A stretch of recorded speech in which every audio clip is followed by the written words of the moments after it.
There are a lot of videos on how to start a YouTube channel and become a YouTuber.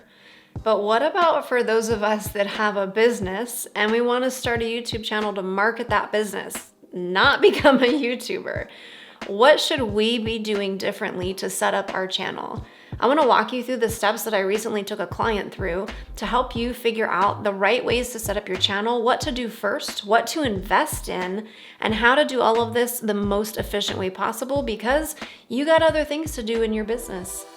I'm Tara Wagner, breakthrough coach and lifelong entrepreneur. I help other entrepreneurs use a holistic approach to business so they can create profits they can depend on without burning themselves out. If that sounds like your jam, be sure to check out my free training on how you can do the same. Okay, before you do anything on the platform, anything at all, including setting up your account, the first step that I want you to take is to set your target.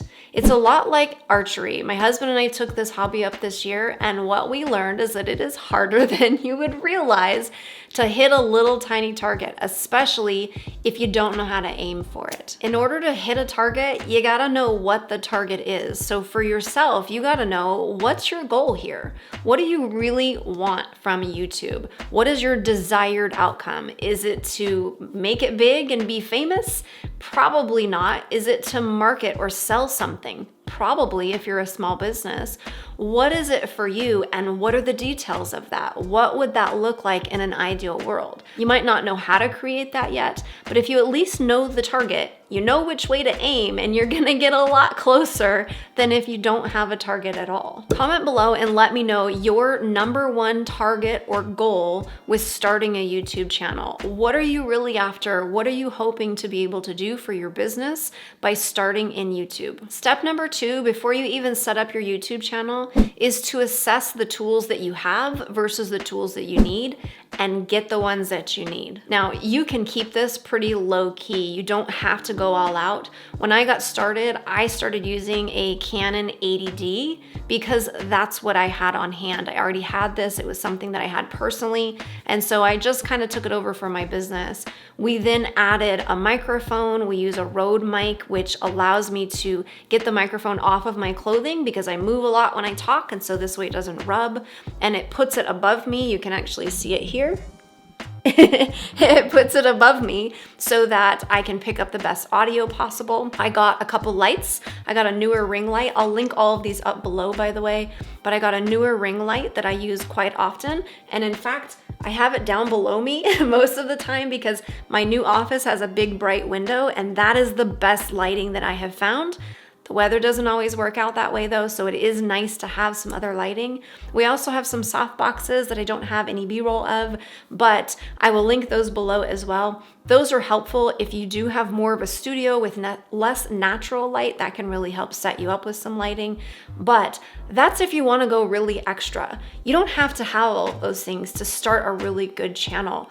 You could easily use a decent smartphone and a window with some natural lighting on a good day that doesn't have clouds going back and forth over the sun. That, my friend, is the biggest pain in the butt ever when you're trying to record.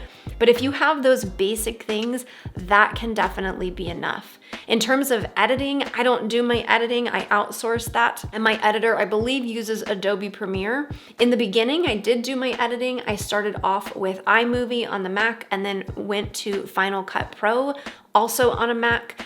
I recommend that if you can outsource it, you should outsource it because that is the biggest time investment, is actually the editing, not the creating. But we'll get into that in just a minute. So assess for yourself based on the quality of video that you're going to do, based on the type of video that you're going to do you have the right tools?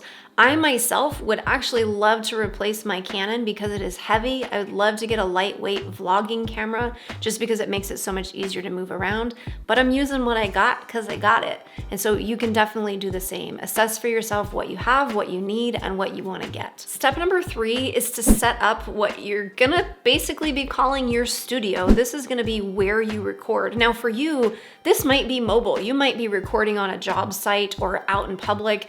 Great, that's gonna be be so much easier.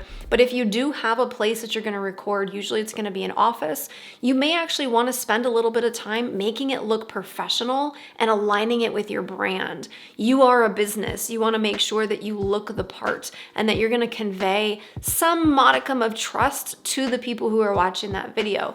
And if you're doing this from your bathroom, that would be a really weird example. Don't do it from your bathroom. But if you're doing it from a place that is a mess or that doesn't really well describe your brand or portray your brand, that could be a problem. For instance, if you're an interior designer, but you're doing it in a stark room that doesn't have any design to it, that's not going to be the best, right?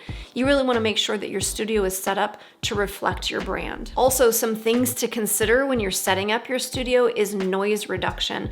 This room actually echoes really badly, even with a rug in it. So just recently, I got these curtains to hang that actually absorb some of the sound and help a little bit at least. You can also do this with pillows on the floor, blankets on the floor, or you can get really fancy and get the foam egg carts to put up on the wall to absorb some more sound. Whatever you do, you want to make sure that you just have a decent sound quality. That might mean getting a really good, decent mic, whether that's a boom mic like I have, or a lav mic, or even a podcast mic. Or it means making sure that you've got some sort of insulation. Also keep in mind, if you have a noisy outside area, you've got dogs barking, you've got construction, that's also something to consider when you're setting up your studio or where you might set it up. The other thing I would say is just to have some visual interest, because obviously when you're talking, people are going to be looking at you, but they're also going to be looking around at what's behind you. So having some things set up in the office, maybe even changing up scenery, which is not something that I do very often because I do not have the bandwidth for that, but changing camera angles and showing different things in your office and doing B-roll if you can't do a lot of that moving of the camera as you're recording, all of those things can add to visual interest and just help to make sure that your studio looks really good and again, is on brand. So now you have your target, you have your tools, you have your studio. Now we get to step number 4, which is to actually set up your YouTube channel, setting up the account itself. When you do this, the most important thing is to think carefully about the email that you want to use, because you are going to be locked into that email. You cannot transfer this later on down the road. So you can use your personal Gmail account, you can use a Google Workspace Gmail account, but just keep in mind that it will be attached to that email forever. And so if you don't want to use one versus the other, there are pros and cons to both. Me personally, I set it up through my personal account, not really thinking about it. And now I don't use that personal account, but all of my notifications go to it. And anytime I'm logged into my business account, I have to re-log in my personal account to get it to switch over to the proper account when I'm in the YouTube studio. You wouldn't think it would be that hard, but it is a hassle every single time. I wish that I had set it up differently, but there are some advantages to not setting it up differently if you don't think you're gonna have that email address through Gmail all the time. So just consider that carefully, which one's gonna be the right fit for you. Now, everything else past just getting the account set up, pause that for now, and we'll come back to that in a later step. Step 5 is to now choose the right schedule for you. And what I'm talking about here is your upload schedule. How often does it make sense for you to upload content? YouTube is not going to punish you or reward you based on frequency of content. They're going to punish you or reward you based on quality of content. So how often can you make quality content? Is that once a week? Twice a week, twice a month, once a month? There are successful channels out there doing great content once a month or even less, even more sporadically than that are still doing great because that content is good. People like to watch it, they share it, they engage with it. That's what you want to know for yourself.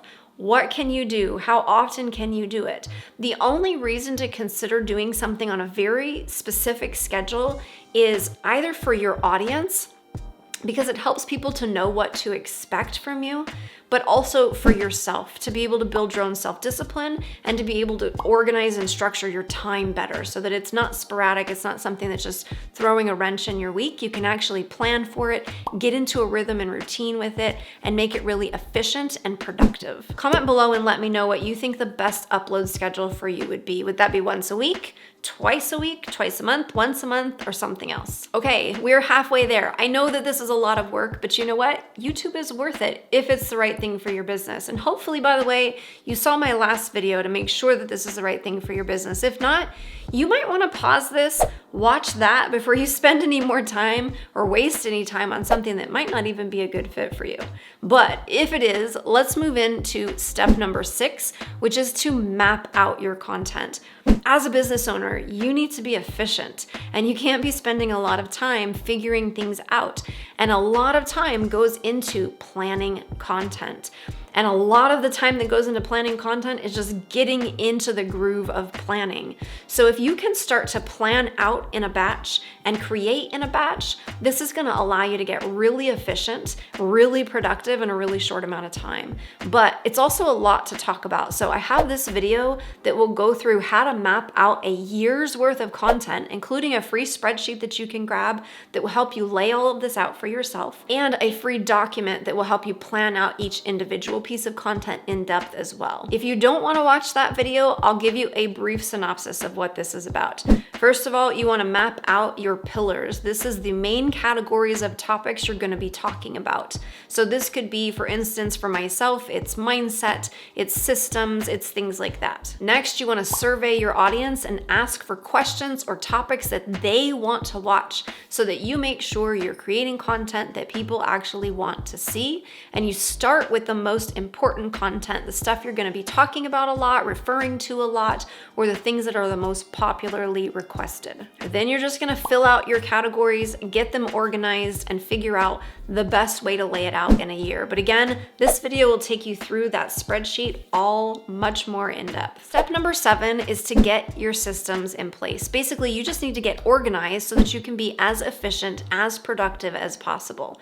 The first part of this is getting templates in place. Templates like that content outline so that you can make sure that everything is well organized. Templates like email templates maybe so that you can promote these videos, or social media templates so that you can promote those. Maybe thumbnail templates so that you can make that process easier as well. You also need a template for your task workflow to be able to organize the task of each video. The video is the task itself, but there are a lot of subtasks related to getting a video out, from planning to recording to editing to distribution, promotion. All of those things have individual tasks. So if you want to watch this video, I'll walk you through how I organize all of that within CLICKUP. Or you can take that same concept and create your own based on the things that you're going to need in order to create, produce, launch, promote each individual video that you're creating. But definitely, before you start creating content, get templates in place, because this will be a time suck like no other without some templates. Step number 8 is now to go back to your channel and finish the setup, but be very strategic about it. The reason that I have you wait to do this until you've done this other work is because you want to make sure that the things you're about to set up align with the work that you just did. Some of that's going to be preliminary to help you figure out what's going to make the most sense in your setup. So let's go back to your setup and I'll walk you through that now. Once you get it set up, you're going to get to this place where it'll have you upload a picture and change your name. Don't worry about that right now. Instead, go to create a channel, that little button on that pop-up. This is going to walk you into your YouTube studio, and this is where you can actually start to customize your channel. So you want to click on the channel customization, and then you want to go up to branding. This is where you can upload your image. When you do upload an image, I want you to make sure that it is on brand. So this might be your face, and that's not a bad thing. This might be your logo. Make sure though that it is something that somebody can read. If it's a little teeny tiny icon like on a phone or on the desktop, you want to make sure that it's something somebody can actually see and understand it. So it's probably not going to have a lot of words, and you do want it to be recognizable. Unless you have a brand that the logo is going to be recognizable or is recognizable, it's probably a better idea to use your face, since faces tend to be more memorable. Then you can click over into basic information and set up your channel name. Now, it's really helpful with your channel name if you can include a keyword. Don't include it if it's gonna look clunky, but definitely include it if it's gonna be helpful for people to identify your channel, especially if you're commenting on another video. You want them to say, ooh, that might be something that I might wanna look at, and click over to your channel. For example, when I started, my channel was just Tara Wagner. When I added Tara Wagner coaching, I saw a huge increase in the engagement and the subscribers on my channel, because as I was engaging in other videos, people could now see, oh, hey, this is a coach. Based on the videos I was commenting on, it was a coach that they might want to get to know. And so they would click over and start to follow me. If you have a way to do that, whether it's your name and your title, whether it's your name and your topic, something that can make it stand out a little bit more to the people that you want to stand out to, that's going to be super helpful. In the description, I would also encourage you to include some keywords here, because this tells YouTube what your channel is about, and it also helps your people to understand what you're about. So letting them know, here's what we do here, here's what we help you to do, here's some ideas of the type of content you might see here. That can be really helpful in other people knowing whether or not they want to subscribe to you. Once you do all of that, you can come back to the branding tab and figure out your banner image. Now, this can take some time just by itself, and this might actually be something that you want to outsource. But if you're not, you want to pay attention to a couple things. You want to make sure that the art that you're using is the right size and that it's the right layout, so that depending on where somebody is watching YouTube, whether it's their mobile device, a desktop, different size desktops, or the television, your banner is going to make sense and not look weird on any of those. So if you just go and Google YouTube banner template, you're going to find this image right here that you can right click and download. And then you can pop over into Canva, search YouTube channel art, and it'll pull up the right size that you need. I'm just gonna use one of their templates to give you an example of the layout that would actually work. So you would design yours, and then you would drag and drop that image over to see what that image is gonna look like on different designs. The majority of your image, you want to make sure that it fits within desktop minimum and mobile. This is what's going to fit for the majority of things. Anything outside of that is going to be bonus. And so you might just have it be all one color like this example, or you might have it look more like mine does, where there is some visual interest outside of the primary area. One thing I do want to add in terms of creating your YouTube banner art or channel art is you want to make sure that you're keeping this very simple, that you are not trying to stuff too much in there, that it's not too busy, and that you're really letting people know what to expect. Because if somebody finds your video, like just in a YouTube search or suggested, they watch it, they're interested, they're gonna click over to your channel. You want to immediately let them know, here's what we're about and here's what you can expect, in no uncertain terms and as simple as possible, so that they can see if this channel is the right fit for them or not. You want them to be able to instantly say, oh, this is for me, and subscribe right away. And they're not gonna do that if it's cluttery or if it doesn't tell them anything at all. Step number 9, I want you to schedule some time to improve 3 specific skills. And I want you to schedule this time because these skills are very important, but they can be time intensive. There will be a learning curve to them, and it will take you a little bit to get to the point where you feel proficient or even some level of mastery in it. The first skill that you want to set aside time to master is YouTube search engine optimization. This can go very in depth. This is really about understanding which keywords to target for your video. That will be based on the topic of the video, your channel, as well as the size of your channel, how many subscribers you already have. If you don't have a lot of subscribers, it's going to be hard to target bigger keywords versus long tail keywords that have a smaller search pool. You also want to learn how to add those keywords as tags, how to create descriptions that are going to use those keywords, and so on. You even want to make sure you're using the keywords within the video itself. There is a lot that can go into this, but there's a lot of great videos from experts on this topic. So set aside some time, an hour, 2 hours, once a week, twice a week, maybe just a big chunk of time in the beginning to do a lot of research and studying, create an SOP on it, and make sure you actually follow the advice. Because the more you can target the search engine, especially in the beginning, the faster you're gonna see momentum in your channel's growth. The second skill I want you to set aside time to master is how to be more engaging on video, or how to make a video that is more engaging. So this is gonna be in part body language, facial expressions, how you teach, how you organize the content that you're talking about. It could also have to do with your editing. animations, sounds, things that you might have on screen that are gonna help keep people's attention. This is very important, in part because your energy is always gonna seem a little bit less on video than it is in person, so you gotta really know how to put more into it, and in part because it's a distracting platform, which means you're competing with a lot of other things around your video. You wanna make sure that your video really captures attention and holds it. But here's the other thing about this. You gotta know your audience. You cannot go overboard on this. You don't want your video zinging and zapping and doing all kinds of crazy things if that's not your audience or your topic or your brand.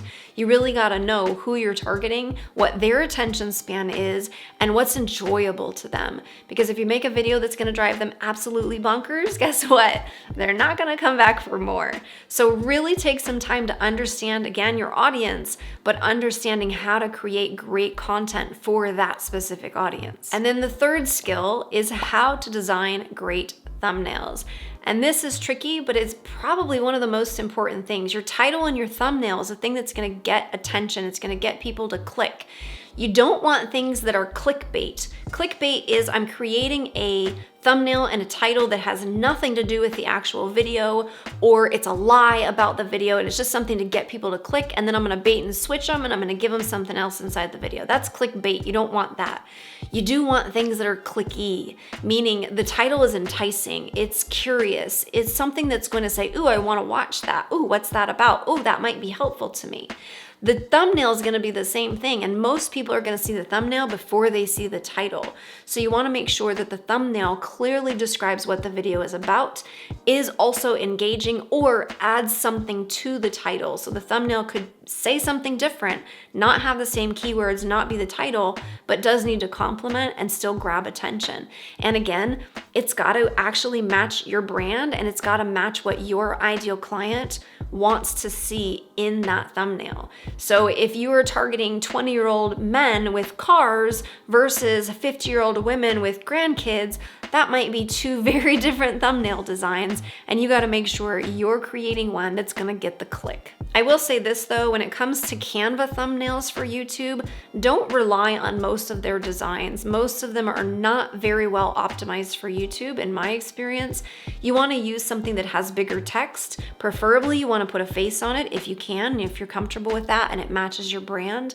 And you want to make sure that it's readable if the thumbnail is very small. If somebody were on the mobile app, could they still read the text that's on that thumbnail? If you've got a lot of small text or a lot of text or really busy thumbnail, that might not be a good idea. And a lot of Canvas can be that way. So make sure that you're careful about that. I actually recommend that you set up and create in advance your own thumbnail designs so that people can come to know your brand. They can see it and know that that's your video. Your subscribers will start to recognize it and you'll get more clicks that way.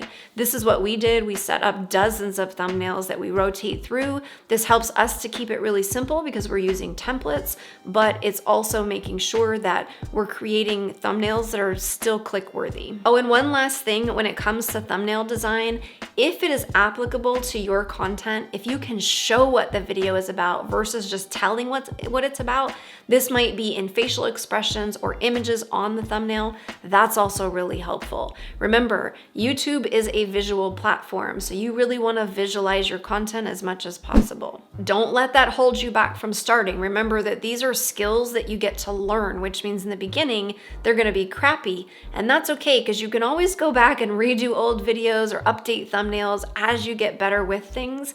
And also, done is better than perfect. So getting the content out there, making sure it's good content is better than making sure it's perfect content that has all of the B-roll and the perfect thumbnails and all of that.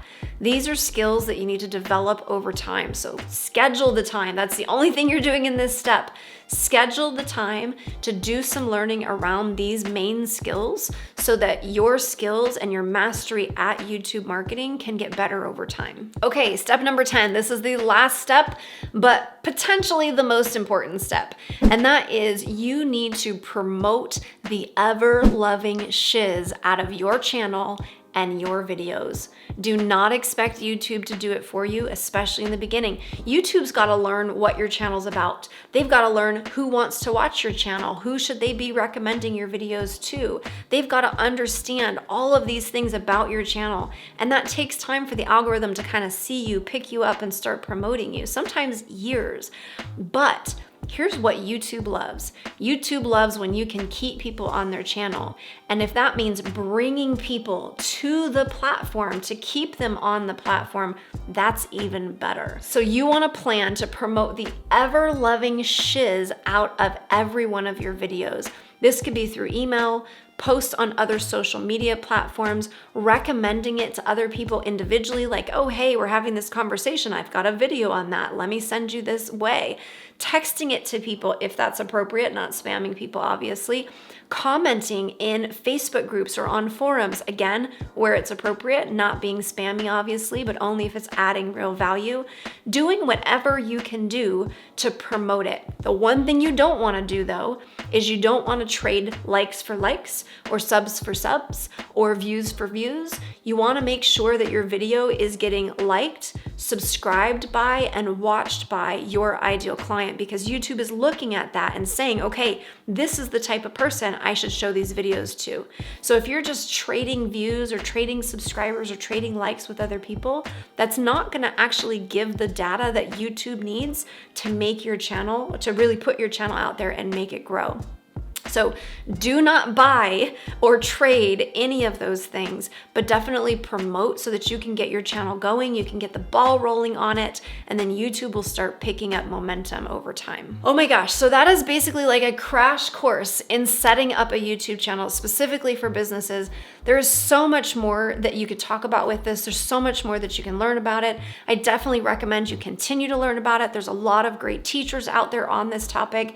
I just wanted to give you something simple that covers the bases to help you get started, and so that you can make sure you get started with efficiency and productivity in mind so that you're not burning yourself out, because that's what we talk about here on this channel.